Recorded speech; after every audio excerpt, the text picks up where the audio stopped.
Bonjour, aujourd'hui on se retrouve pour le point lecture du mois de... Enfin, le dernier point lecture de décembre 2025. Alors on va commencer par La robe en noir de Wilkie Collins. C'est un roman qui est long à rentrer dans le vif du sujet. Il faut au moins une centaine de pages pour arriver à l'arrivée du prêtre et avec ses machinations. Ceci dit, ce n'est pas un prêtre satanique. Et le personnage de Romaine, qu'il va détourner de son épouse, est un personnage mou. Il n'a aucune volonté. Le prêtre en fait ce qu'il veut. J'ai trouvé ça un petit peu longué. Voilà, c'est pas un livre que je garderai dans ma bibliothèque. Ensuite, on enchaîne avec le Highlander et la Valkyrie, suivi de Un viking de glace et d'acier, de Natasha J. Collins. C'est le chat qui fait ses griffouilles. Alors, c'est deux romans qui se passent l'un après l'autre. Il faut lire le premier pour comprendre le deuxième. Parce que dans le deuxième, il y a des personnages qu'on rencontre dans le premier. Important à notifier. Et à savoir que dedans, il y a du langage expliqué. Comme là, par exemple. Voyez? Là. Il y a des petites notes de bas de page.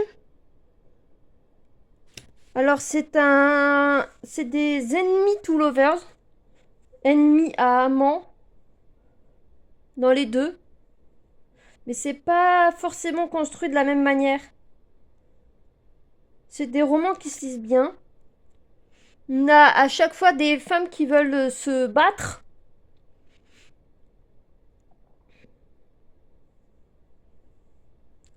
Il y a un passage sous une tente qui me fait un peu penser à Pocahontas où il y a un des deux personnages qui s'excuse d'avoir fait du mal à l'autre. Ça m'a amusé. Et dans le deuxième texte, on retrouve des personnages. On a une personnage féminine dans le premier qui demande à son meilleur ami de l'entraîner aux armes. Et le monsieur, on le retrouve des années plus tard, quand la première est mariée et a fait des enfants.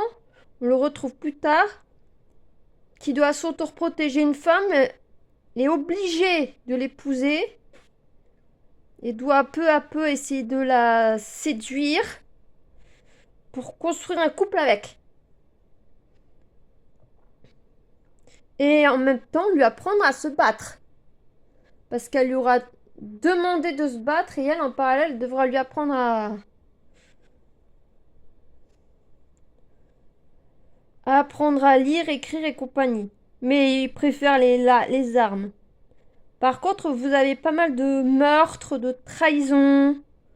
Les femmes sont assez... Vous avez des femmes assez courageuses, que ce soit chez les nordistes ou chez les vikings.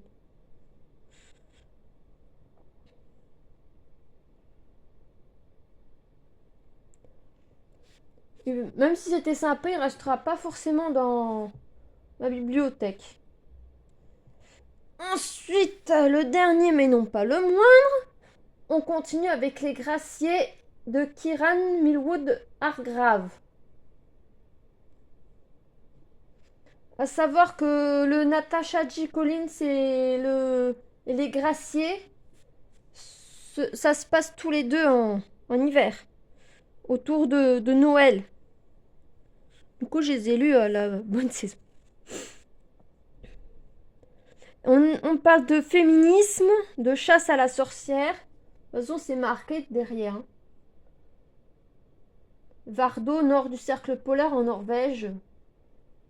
On a Maren Magnus Dater, qui voit une violente tempête tuer la plupart des hommes du village. Il reste que le prêtre et un bébé à naître. Le bébé à naître est d'une maman Sami et d'un père norvégien. C'est important à prendre en compte parce que par la suite, la mère et le bébé vont devoir s'enfuir à toute vitesse parce que les Sami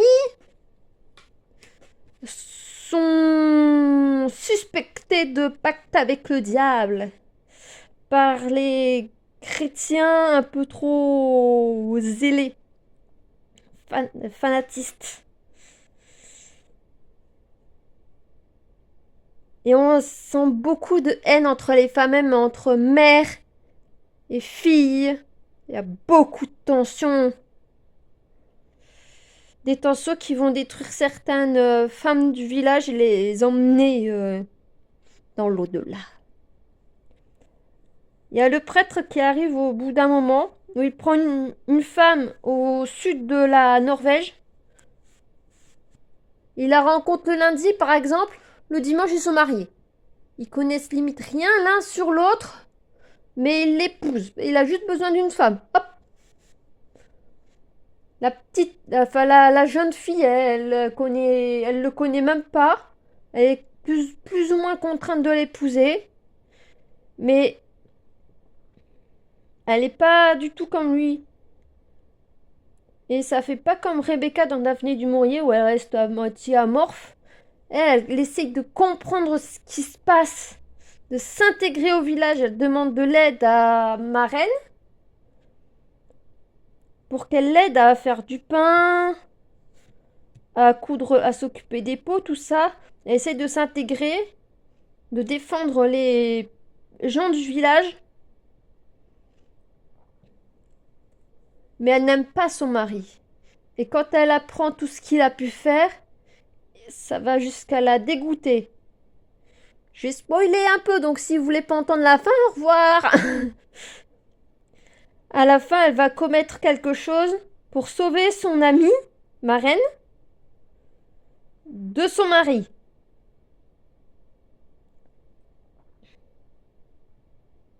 Voilà. Parce que monsieur est très jaloux, il supporte pas que madame puisse avoir des amis dans le village, limite. Sauf qu'il n'y a pas de librairie, il n'y a pas de cinéma, tout ça non plus. Et puis vu qu'elle sait ni lire ni écrire, elle pourrait pas faire grand-chose. Mais vu qu'il l'éloigne d'une certaine manière de son père et de sa sœur laissés dans le sud de la Norvège, elle n'aurait personne avec qui parler. Il veut en faire sa chose. Déjà qu'il n'est pas tellement affectueux envers sa femme, alors c'est un petit peu violent. C'est pas un roman. C'est pas un roman doudou. C'est pas là-dedans que vous allez vous reposer l'esprit. Voilà pour le point lecture en lui-même. Ensuite, j'ai entamé La Dame en blanc de Wilkie Collins. Vous avez vu, je suis à 125 pages.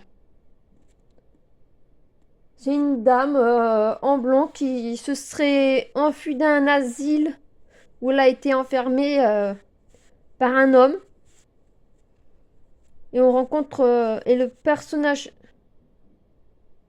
masculin principal la rencontre sur le bord de la route alors qu'elle vient de s'enfuir. Mais du coup, elle est obligée de se cacher parce qu'elle est recherchée par les gens de l'asile. Voilà. Et sinon, j'ai entamé ma pelle à lire de janvier. Non, on n'est pas en janvier, mais j'ai déjà entamé. Je le fais à la Manon de Vibration littéraire. Je triche un peu. Donc j'ai entamé Grands-parents, à vous de jouer du professeur Marcel Ruffo, qui est un Italien qui aime la Corse. Il écrit des lettres dans ce livre. Son rapport, le rapport qu'il estime être normal entre grands-parents et petits-enfants, l'éducation à transmettre aux petits. Voilà, comme vous voyez,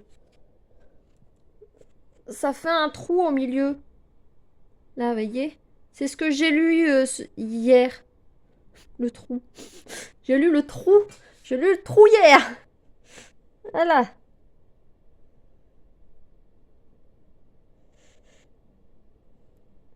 Voilà. Bonne journée à vous. Au revoir et dites-moi si vous avez lu certains de ces livres. Bonne journée.